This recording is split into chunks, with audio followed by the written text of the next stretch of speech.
Cada disciplina tiene su lenguaje. Por ejemplo, la música se expresa a partir de sonidos o ritmos, la danza a partir de movimientos y la literatura a partir de palabras. Pero, ¿cuál sería el lenguaje en arquitectura?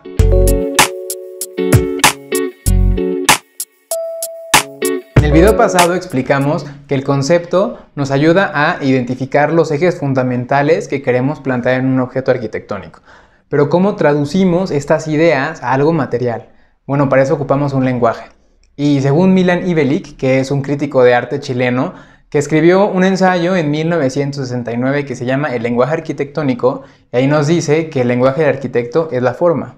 Pero ojo, la forma no como el resultado final, si es bonito o es feo, sino la forma como justamente el lenguaje que ocupamos los arquitectos para reflejar estos conceptos, porque el concepto está cargado de valor, es decir, en algún momento el concepto se enfoca más en la belleza, en algún otro momento más en la tecnología, entonces va variando, y creímos que la mejor manera para explicar esto es a través de un breve recorrido histórico en el siglo XX, en el que explicaremos los distintos conceptos y cómo se han ido reflejando en las formas. ¿Cómo termina el siglo XIX y empieza el siglo XX? Bueno, el contexto en esta época es por tres principales líneas que identificamos. Primero, las artes empiezan a alejar de la academia. Es decir, la academia de artes tenía reglas muy rígidas que determinaban una forma. Y las formas, a finales del siglo XIX, empiezan a cambiar y a generar nuevas corrientes. Por otro lado, había un desarrollo tecnológico muy importante. Y elementos como el acero, los elevadores o el vidrio empiezan a generar nuevas formas en la arquitectura.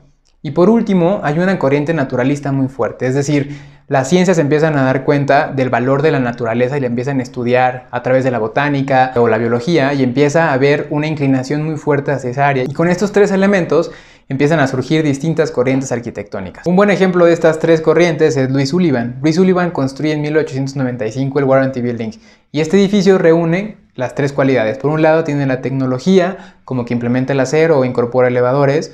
Incorpora también un elemento naturalista en la cornisa, que es el germen de una semilla. Y por otro lado, también se replantea cuál sería la nueva forma de los edificios. Y él se apropia de la frase, la forma sigue a la función. Esta lógica de la forma sigue la función se recorre por la primera mitad del siglo XX y tenemos ejemplos excepcionales. Por ejemplo, Le Corbusier escribe un libro que se llama Hacia una arquitectura, donde establece los 5 principios fundamentales del movimiento moderno y se apega a esta lógica funcionalista.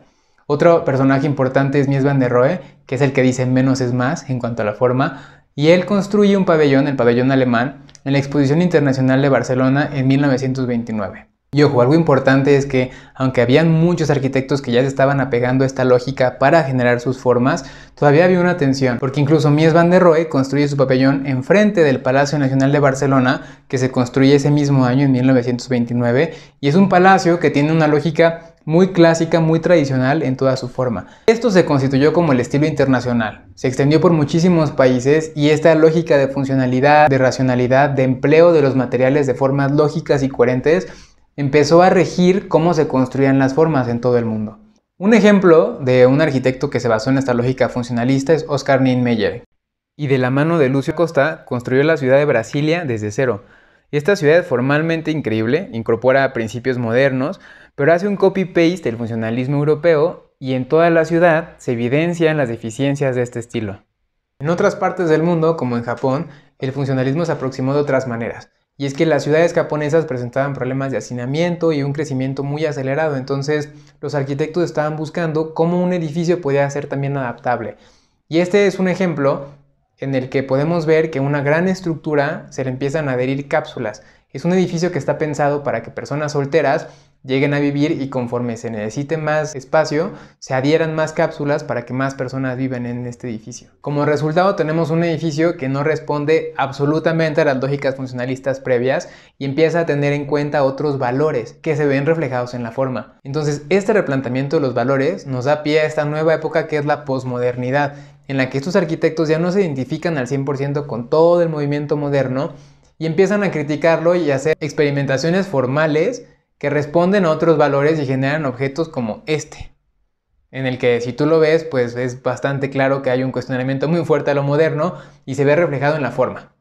Uno de los movimientos que están dentro del posmodernismo es el deconstructivismo, y este movimiento es importante porque tiene que ver mucho con la forma. Arquitectos como Frank Gehry, Libeskind o incluso Zaha Hadid forman parte de esta corriente, y es que ellos rompen la forma. A pesar de que tienen algunos valores modernos, ellos empiezan a entender que el valor de la forma está en otros lados. Y por ejemplo, Zaha Hadid empieza a plasmar formas bastante confusas o bastante complicadas en imágenes que posteriormente lleva a sus proyectos, y uno de ellos puede ser la estación de bomberos que está en Vitra, que se aleja tanto del funcionalismo que en realidad ni siquiera funcionó como estación de bomberos. O sea, es un proyecto que formalmente da un statement porque explica que la forma ya se ve desde otros valores completamente distintos. Otro despacho que entra también dentro de este periodo de lo postmoderno es Foreign Office. Foreign Office fue un despacho joven que entendió que la arquitectura se formaba con otros valores como podían ser los flujos. Ellos ganaron un proyecto en 1995 que es la terminal de Yokohama, que es un proyecto de transferencia modal entre barcos y autobuses, y este edificio lo que refleja son los flujos de movimiento que se tienen dentro del proyecto. Y la forma ya es simplemente un resultado, es una consecuencia de todo este pensamiento. Así que empezamos este video con la frase de la forma sigue la función de Louis Sullivan a finales del siglo XIX. Y en 2007, o entre 2007 y 2009, Rem Koolhaas hace un proyecto para la Fundación de Prada en el que él contradice esta frase y dice, pues ¿sabes qué? La forma no sigue la función, sino que la función sigue la forma. Y hace una especie de transformer en el que cada cara de este proyecto o de este pabellón tenía una función distinta. Entonces hacía toda una crítica al siglo pasado en el que fue una discusión para entender si la forma seguía la función o no. Tanto así que uno de los colegas de Rem Koolhaas, que se llama Ole Scherem, sigue con este juego de si la función sigue la forma o la forma sigue la función, y él dice, pues ¿sabes qué? La forma sigue a la ficción, porque los arquitectos lo que hacemos es traer estas ficciones que están en nuestra cabeza al mundo real y las plasmamos con los valores de nuestra época o de nuestro contexto. Por ejemplo, hay una universidad que se llama la YAC y este instituto lo que hace es que usa recursos tecnológicos para generar nuevas formas y ocupa robots o tecnología para usar materiales como el adobe que han existido siempre y generan formas nuevas que responden a los valores de nuestra época. Entonces, espero que con este breve recorrido histórico y estos ejemplos que hemos puesto quede claro que lo que la forma responde es a valores que reflejan lo que los arquitectos tenemos en nuestras cabezas, y la forma es el lenguaje que usamos para explicar todas estas ideas. Si quieres seguir viendo un poco más sobre este tema de la forma, recuerda que seguiremos sacando videos al respecto y puedes seguirnos en nuestras redes en crucestudio.mx o suscríbete a nuestro canal de YouTube en Cruce Studio, y también si tienes algún comentario no dudes en dejárnoslo, que nos hará gusto responderte. Te vemos en el siguiente video.